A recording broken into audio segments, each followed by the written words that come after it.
आपण मागील व्हिडिओमध्ये ratio of the areas of two triangles बद्दल बघितलं. त्याच्या लिंक या व्हिडिओच्या डिस्क्रिप्शन मध्ये दिल्या आहेत. आज आपण त्यावरच डिपेंड असलेला की ज्याचा वापर करायचा आहे आपल्याला असा बेसिक प्रपोर्शनॅलिटी थिअरम, याला आपण थोडक्यात बीपीटी असंही म्हणतो, हा थिअरम बघणार आहोत. अतिशय महत्वाचा थिअरम आहे. हा थिअरम परीक्षेला बऱ्याच वेळा लिहायला येतो किंवा यावर आधारित 2 मार्काचं एक्झाम्पल सुद्धा येतं. लक्षात घ्या, थिअरम काय आहे बघा. स्टेटमेंट कडे लक्ष द्यायचंय. स्टेटमेंट वाचल्यानंतर पेपरमध्ये तुम्हाला स्टेटमेंट दिलेलं असतं. ते स्टेटमेंट वाचून त्याच्या आधारे आपल्याला फिगर काढता आली पाहिजे आणि त्या फिगर वरूनच आपल्याला गिव्हन टू प्रूव्ह लिहायचंय. म्हणजे कोणतीच गोष्ट आपल्याला पाठ करायची गरज नसते थिअरम लिहिण्यासाठी. थिअरमचं स्टेटमेंट तर तुम्हाला परीक्षेमध्ये दिलेलंच असणार आहे. प्रूव्ह दॅट स्टेटमेंट दिलेलं आहे. If a line is parallel to a side of a triangle. काय बघा, if a line is parallel, कशाला पॅरलल आहे? To a side of a triangle. ट्रायंगलच्या एका साइडला पॅरलल आहे line. It intersects the remaining two sides in two distinct points. अशी जी line आहे जी एका साइडला पॅरलल आहे ती उरलेल्या 2 साइड्सना 2 डिफरंट पॉइंट्स मध्ये, 2 डिस्टिंक्ट पॉइंट्स मध्ये इंटरसेक्ट करत असेल, then the line divides the sides in the same proportion. तर अशा वेळी ती जी लाईन आहे ती उरलेल्या साइड्सना काय करते? सेम प्रपोर्शन मध्ये डिव्हाइड करते. बघा, स्टेटमेंट जसं आहे त्याप्रमाणे आपण फिगर काढायची म्हटलं तर काय करावं लागेल? A line is parallel to a side of a triangle. आपण अगोदर ट्रायंगल काढूया. या ट्रायंगल मध्ये त्याच्या एका साइडला, म्हणजे मी इथे साइड बीसी ला पॅरलल असलेली लाईन एल काढलेली आहे. Line L is parallel to the side BC and which intersects the remaining 2 sides. Which are the remaining 2 sides? AB and AC. Line L intersects side AB and AC in 2 distinct points P and Q respectively. तेच आपल्याला इथे given मध्ये लिहायचंय. लक्षात आलंय? महत्वाची गोष्ट given मधली आहे. Line L is parallel to BC लिहायलाच पाहिजे. लक्षात येते? And line L intersects A B and A C in 2 distinct points P and Q respectively. Then नंतरचा जो आपला पार्ट आहे तो आपण टू प्रूव्ह मध्ये लिहितो. काय लिहिलेलं आहे?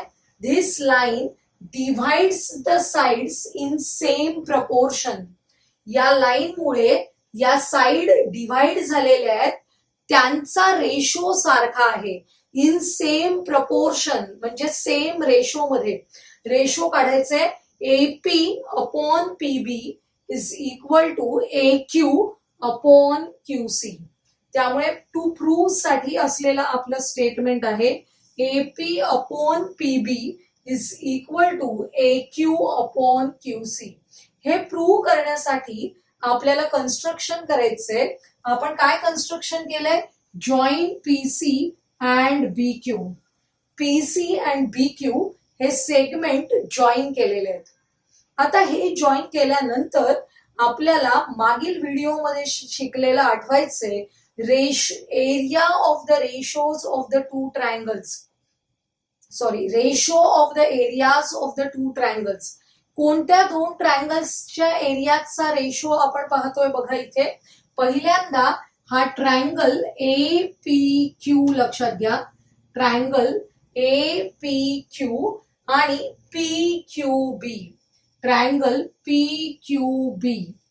या APQ चा बेस आहे AP आणि PQB चा बेस आहे PB.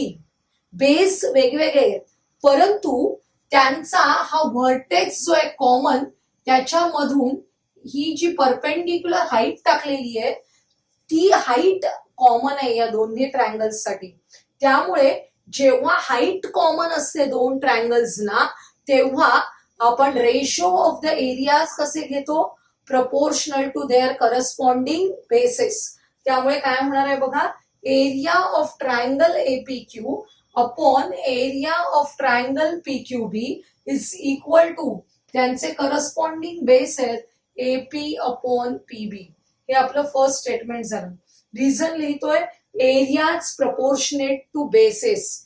का बेसची प्रपोर्शनेट आहे, because they have common heights. लक्षात आलं. आता सेकंड बघा, आता आपला ट्रायंगल बदलायचंय. ट्रायंगल बदलताना मी मुद्दाम तुमचं कन्फ्युजन नको म्हणून ही हाईट आता खोडतेय. आणि ही हाईट खोडल्यानंतर कोणते दोन ट्रायंगल्स बघायचे आहेत बघा.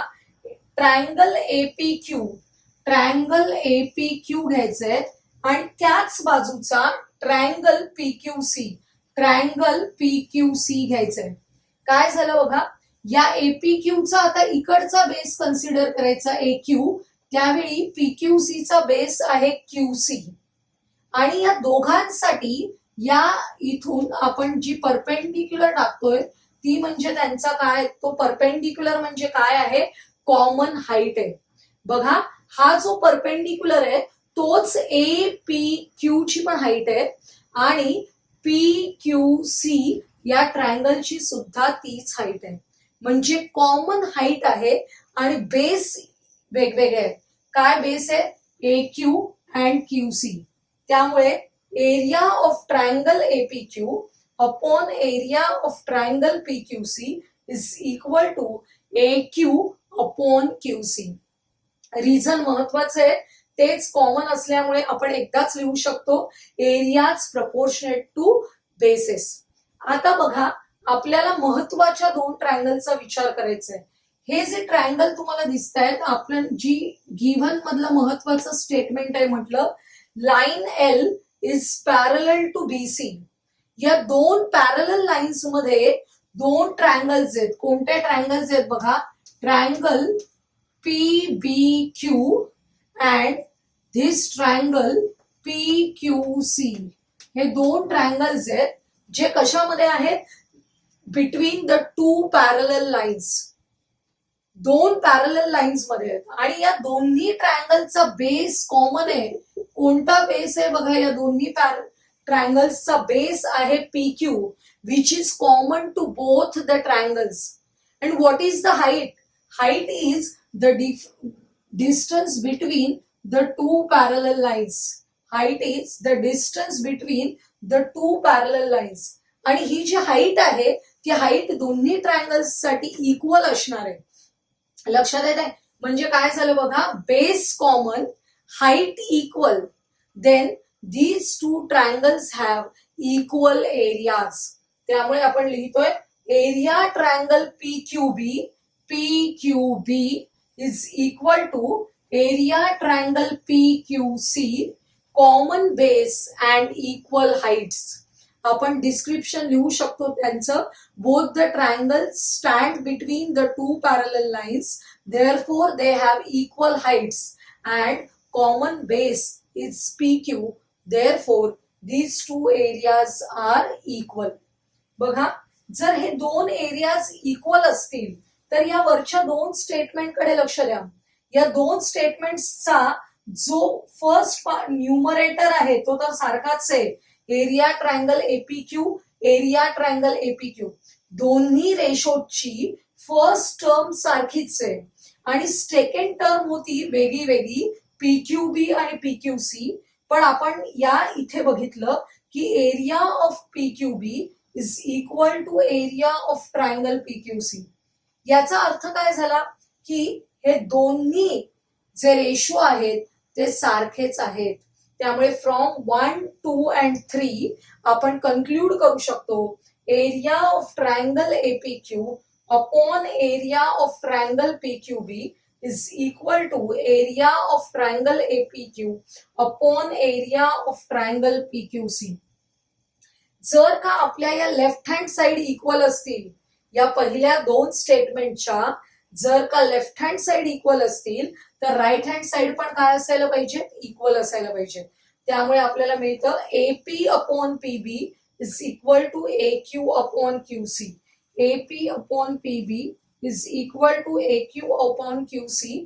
आणि हेच आपलं टू प्रूव्ह साठी असलेलं स्टेटमेंट आहे. लक्षात आलंय? आकृती परीक्षेमध्ये कशीही उलट सुलट आली तरी आपल्याला कळलं पाहिजे की आपल्याला आकृतीमध्ये बीपीटी नक्की कुठे वापरायचे.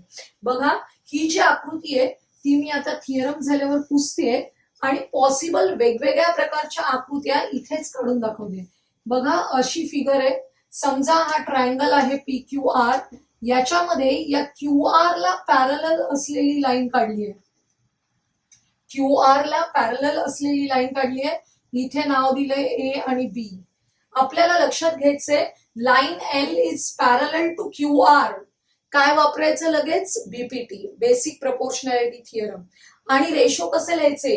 AP upon AQ is equal to PA upon AQ is equal to PB upon BR. आपण आता converse of basic proportionality theorem पाहणार आहोत. इयत्ता 9वी मध्ये तुम्ही गेल्या वर्षी कॉन्व्हर्स हा कन्सेप्ट शिकलेला आहात. कॉन्व्हर्स म्हणजे काय? जो थिअरम आहे त्याचं जे स्टेटमेंट असतं त्या स्टेटमेंटच्या बरोबर उलट स्टेटमेंट हे कॉन्व्हर्स स्टेटमेंटचं असणार आहे. आता आपण बघूया काय स्टेटमेंट आहे. If a line divides any two sides of a triangle in the same ratio. आता आपल्याला सेम रेशो हे पहिल्या पूर्वार्धामध्ये दिलेला आहे वाक्याच्या. जो फर्स्ट पार्ट आहे त्याच्यामध्ये दिलेला आहे. If a line divides two sides of a triangle in the same ratio then the line is parallel to the third side. म्हणजे आता parallel to the third side हे second part of the statement आहे. मगाशी parallel हे काय होतं? First part मध्ये होतं. कॉन्व्हर्स तुम्ही पाहिलं होतं, आठवतंय तुम्हाला? बरोबर उलट स्टेटमेंट झालेलं आहे. आपण फिगर मध्ये पाहणार आहोत. In triangle PQR line MN divides the side PQ and PR in such a way that PM upon NQ is equal to PN upon NR.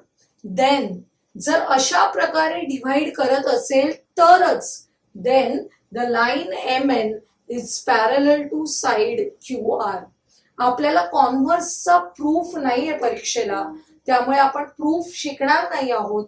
फक्त डायरेक्टली उदाहरणांमध्ये आपल्याला एक्झाम्पल्स मध्ये कॉन्व्हर्स यूज करायचा आहे. आपण BPT and converse of BPT बघितला. त्यावर आधारित असलेली ही एक ऍक्टिव्हिटी आपण कंप्लीट करूया. बघा, ही जी फिगर दिसते ती एवढी कॉम्प्लिकेटेड आहे, पण तिचा अर्थ समजून घेतला तर तुम्हाला कळेल. काय बघा, in a figure X is any point in the interior part of the triangle. X हा ट्रायंगल DEF च्या इंटिरियर पार्ट मध्ये असलेला एक पॉइंट आहे. Point X is joined to the vertices of the triangle. हा जो पॉइंट X आहे तो या व्हर्टायसेसना जॉईन केलेला आहे. आणि महत्वाची गोष्ट केली आहे, segment PQ is parallel to DE. काय काय दिलंय बघा. Segment PQ is parallel to DE and segment QR is parallel to EF. या आपल्याला दिलेल्या गोष्टी आहेत. आणि fill in the blanks to prove that segment PR is parallel to DF. आपल्याला ही ऍक्टिव्हिटी कंप्लीट करायची आहे to prove that segment PR is parallel to DF. लक्षात येते? आता बघा, दिलेल्या गोष्टींचा अगोदर विचार करा. आपल्याला दिलेलं आहे PQ is parallel to DE. कोणत्या ट्रायंगल मध्ये PQ is parallel to DE? In triangle XDE. In triangle XDE PQ is parallel to DE. इथे बॉक्स ठेवलेला आहे. बऱ्याच वेळा आपण कन्फ्युज होतो काय लिहायचंय, पण PQ is parallel to DE हे आपल्याला दिलेलंच आहे, म्हणजे रिझन लिहायचंय गिव्हन. इथे बघा, PQ हा ट्रायंगल आहे, याच्यामध्ये PQ is parallel to DE असेल तर आपण बघितलं लगेच कोणता थिअरम वापरायचंय? Basic proportionality theorem. ते रिझन सुद्धा त्यांनी दिलेलं आहे, म्हणजे आपल्याला हिंट मिळते. आणि मग बेसिक प्रपोर्शनॅलिटी थिअरम कसा वापरायचा आहे, XP बघा, XP अपॉन PD रेशो लिहायचे, XP upon PD is equal to Q इथे आपल्याला दिलंय, या बाजूने जर आपण वाचायला सुरुवात केली ना ट्रायंगल मध्ये अशी XP अपॉन PD, तर ही सुद्धा वाचताना अशीच सुरुवात करायची XQ अपॉन QE, त्यामुळे इथे येणार आहे XQ अपॉन QE. रिझन दिलेलं आहे बेसिक प्रपोर्शनॅलिटी थिअरम. आता सेम वेगळ्या ट्रायंगल मध्ये, कोणत्या, XEF triangle XEF segment QR is parallel to EF. Therefore, by using basic proportionality theorem, आपल्याला हाच थिअरम यूज करायचे. इथे कारण लिहायचं, by using basic proportionality theorem. कसा यूज करायचंय बघा, चारही बॉक्स आता रिकामे ठेवलेत. आपण X पासून हे करूया, XQ upon QE, XQ upon QE is equal to XR upon RF. XR upon RF. लक्षात आलं? दोन स्टेटमेंट्स मिळालेत आपल्याला. या दोन स्टेटमेंट्सचं निरीक्षण करा. या स्टेटमेंटची ही बाजू आहे काय, XQ अपॉन QE, हेच आपल्याला इथे दिसतंय बघा. XP upon PD is equal to XQ upon QE, and this XQ upon QE is equal to XR upon RF. याचाच अर्थ हे दोघे काय असले पाहिजेत, इक्वल असले पाहिजे. आणि तेच आपल्याला इथे लिहायचंय, XP upon PD is equal to XR upon RF. अशा प्रकारे स्टेटमेंट 1 and 2 वरून आपल्याला हे स्टेटमेंट मिळालं. कसं आहे बघा, पहिला दुसऱ्याचा मित्र आहे, समान आहे म्हणजेच आपण धरूया पहिला दुसऱ्याचा मित्र आहे, हा दुसराच तिसऱ्याचा मित्र आहे. याचा अर्थ पहिला तिसऱ्याचा मित्र आहे. तेच आपण करतोय, पहिला दुसऱ्याशी समान आहे, दुसरा तिसऱ्याशी समान आहे. याचा अर्थ पहिला आणि तिसरा काय असले पाहिजे, समान असले पाहिजे. From 1 and 2. इथे पण आपल्याला बॉक्स ठेवलेला आहे, हे आपल्याला दिलेलंच आहे, त्यामुळे रिझन लिहायचं गिव्हन. बघा आता आपण शोधूया हे कुठे आहेत याच्यामध्ये. XP upon PD is equal to XR upon RF. कोणत्या ट्रायंगल मध्ये आहेत हे, हा जो ट्रायंगल आहे या ट्रायंगल मध्ये आहेत, आणि हे जे रेशो मिळालेले आहेत आपल्याला, या साइड्सचे पार्ट्स झालेल्यांचे जे रेशो आहेत ते इक्वल आहेत. असं असेल तेव्हा by converse of basic proportionality theorem आपल्याला काय कळतं, PR is parallel to DF. Segment PR is parallel to DF. म्हणजे एकाच एक्झाम्पल मध्ये बघा आपण बेसिक प्रपोर्शनॅलिटी थिअरम पण वापरला आणि त्याचा कॉन्व्हर्स पण वापरला. त्यामुळे हे उदाहरण ऍक्टिव्हिटीसाठी अतिशय महत्वाचं आहे. 3 मार्काला तुम्हाला परीक्षेमध्ये या टाईपच्या क्वेश्चन नंबर 3 मध्ये ऍक्टिव्हिटीज येतात. यांचा सराव आपल्याला करायचा आहे. तर आता तुम्हाला हा व्हिडिओ जर आवडला असेल तर लाईक करा, तुमच्या मित्रमैत्रिणींना शेअर करा, आणि असेच पुढचे घटक पाहण्यासाठी चॅनलला सबस्क्राईब करायला विसरू नका.